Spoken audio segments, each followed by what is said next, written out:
Have you been consistently losing 1v1s in your ranked games? Well, that's okay, because in this video, we're going to be breaking down how you can win every single duel with these 6 simple tricks. But before that, welcome our sponsor to this video, Ridge Wallet. They sent me a Ridge Wallet and key case to try out, and I was blown away by the freaking quality. Ridge has tons of colors and styles, including carbon fiber, burnt titanium, or even gold plated. This carbon fiber key case they sent me was actually really freaking cool. Not only was it very durable and heavy duty, but it allowed you to whip out your keys at a moment's notice. Now, there's never been a better time to get in on Ridge, because you could save up to 40% using my unique link down below. That's right, get the best offer with link ridge.com/mills right now in the description down below. But jumping right into the first big thing that you have to know if you want to win every single duel, and it's matchups of your character. Now, I want you to sit there and think of the characters that you main, and then think of the characters that you really hate going up against. Now, I can't possibly know what character that you were thinking of. Genji? Okay, I got at least 10% of you. But you need to understand, while every character can have hypothetical good and bad matchups, you don't always have to play directly into what you're weak at in this matchup. Let me give you this example. Let's say you're Zenyatta, and you have a pretty bad matchup against Tracer. Like, if that Tracer jumps on you, and she blinks all around you, she could easily kill you. However, what if I told you that you could play Zen against Tracers and still win, and even dominate? The best way to do this is think of the scenarios in which your matchup really just kills you, or there's nothing you can really do about it. And where does it always start with the Zen Tracer matchup? A Tracer starts shooting at you, and she's pretty close to you, and you feel like you can't get her off you, right? Well, the thing is, you actually already lost the matchup the moment you let that Tracer get in and close to you without you knowing where she was, without putting any pressure on her, and without relaying her location to your team by pinging her. These are all things that can allow you to basically force that Tracer to use more cooldowns, have less resources to fight you, and give you a fighting chance in the matchup. Now, I know that's a specific example, but keep in mind that for every single character that you could play against with your mains, even the bad matchups, there are always ways to either mitigate the value and impact they can get in the matchup, or try to do things and set up things that make it hard for them to deal damage to you with your positioning, with your awareness of them. And if you go into every single game and you think about these matchups very specifically, you're going to start to find ways to improve these matchups over time, and you're going to have much more impact on your mains of choice. Now, you might be wondering what I meant when I said you don't have to play into the effectiveness of the characters that you're fighting or that potentially quote-unquote counter you.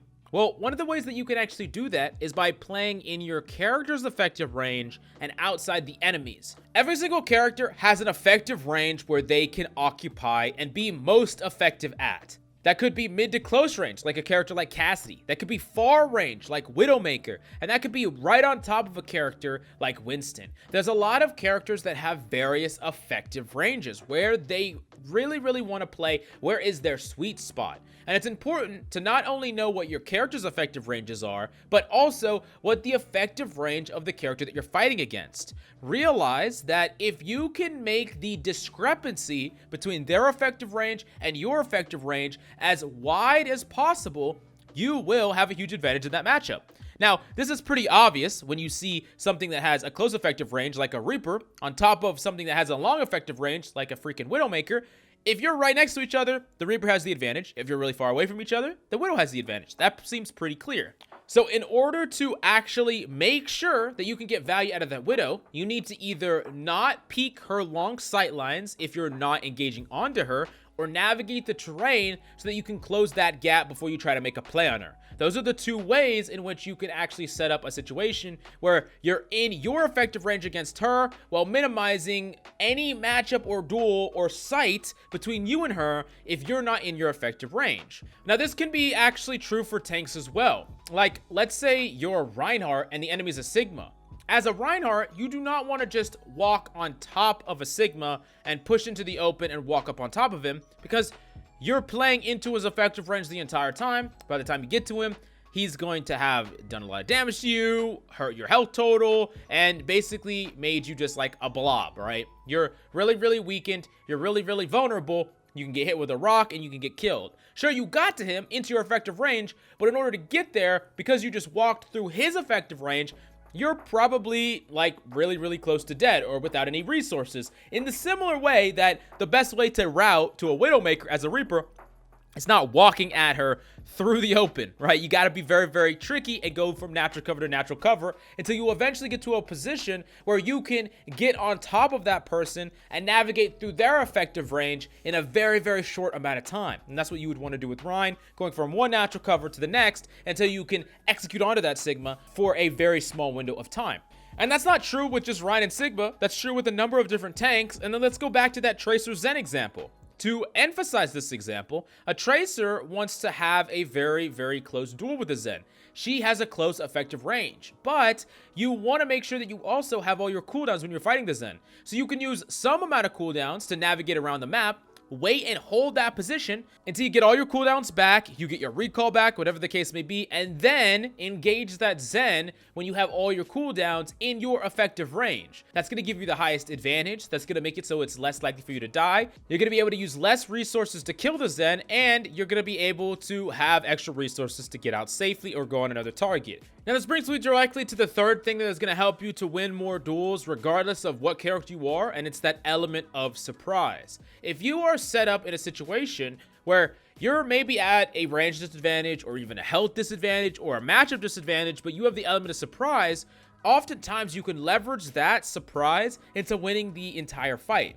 As an example, you could be right on top of a Reaper or a Cassidy or a Genji as Widowmaker, but if they don't know you're there, and you make that first shot count, then you can often still win that duel even though you're in a very vulnerable position. But there's two things that you need to consider. One, the time to kill on your character. If your character has a very fast time to kill, then the element of surprise is way more powerful than if your character has a slow time to kill. Like, as an example, if you're Winston, the element of surprise isn't worth a crazy amount, right? Like, positionally, you could catch people off guard, sure, but you're not killing people instantly. If you start doing damage to someone, they have time to turn on you, position themselves appropriately, if they have some movement ability, or they could use their cooldowns.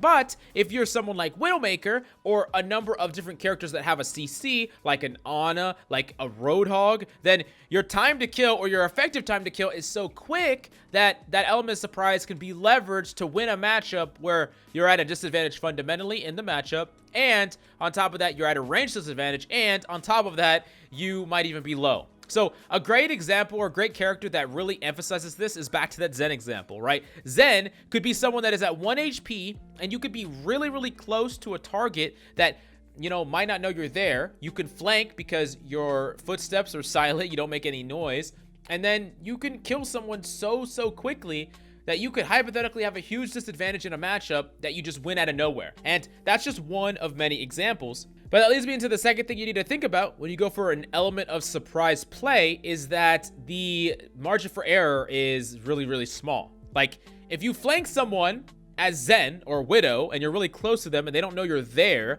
and you don't kill them immediately, you are really screwed, because then you're out of position, you're in a bad matchup, you're in a bad range. So that's just one example where if you go for a play like this, you have to really make it count, and you have to make sure that when you get rid of that surprise element, when you go surprise, it needs to actually do something. Like, you have to make sure that whatever you're going for connects there, or else you're gonna be like surprise and they're gonna just, you know, turn around and kill you. So definitely be careful. Now, the next thing that's gonna allow you to win every single duel is to not make it a duel. Like, you're not 1v1ing people in this game. You don't have to. And there's a lot of situations where you can just set it up to where you never really have to take that 1v1. Add yourself in to 1v1s that are happening. Communicate with your duo or your team to say, hey, this person's gonna come on to me. If anyone peels for me, then we can fight them together and kill them very easily. And you can do this on any character and create this on any character. It's so powerful to just be able to bail out an ally, and then both of y'all focus the person that is trying to kill your ally together. It is insane, and it's something that is not done enough. Oftentimes, the game kind of devolves into 1v1s across the board when it doesn't have to be. And nearly every single character in the game, that if it's a true 2v1, will almost always lose, and that's insane. It's very important. So if you don't have to, do not take an even fight, take an advantaged one. And then the last thing that you need to understand if you want to win every single duel is to make sure that you give yourself a certain amount of room to fail. Now, this goes directly against the high risk, high reward element of surprise factor that I think you shouldn't really be incorporating as a consistent part of your game. What you should be doing instead is giving yourself room to actually not win a duel or perform worse than your opposition at a duel, but still not get punished for it. As an example, let's say you're Cass and you're going up against another Cass and both of y'all slightly swing out and y'all are fighting each other, but he hits a dink on you, right? He hits a dink on you and you don't hit a dink on him. And let's say you're really far out and you have to fight him and he's just gonna win because he hit that dink on you, whether it was partially luck, whether it was skill, whether you barely missed, whether you're better on average. None of that matters. What mattered was you lost and died because you full committed to a duel that you didn't have to full commit to. Let's take another example where instead you are playing closer to natural cover, giving yourself a way to get out. You're not rolling out. You're not trying to finish him guaranteed. And if he hits a dink on you, all you have to do is roll back or walk back towards natural cover, get healed up from your team, and you get another engagement with him. You get another shot at it. You get another chance to win the duel. And if you do get that advantage, you can press it. You could roll out. You could try to finish him off. And that's one example where you give yourself more opportunity to win the duel, and you're not committing to every single duel in hopes that you win. Don't bite off more than you can chew without needing to. And of course, how risky you can play and how much you go for depends on your own confidence, your own skill, this game state, like how much pressure on both sides of the field.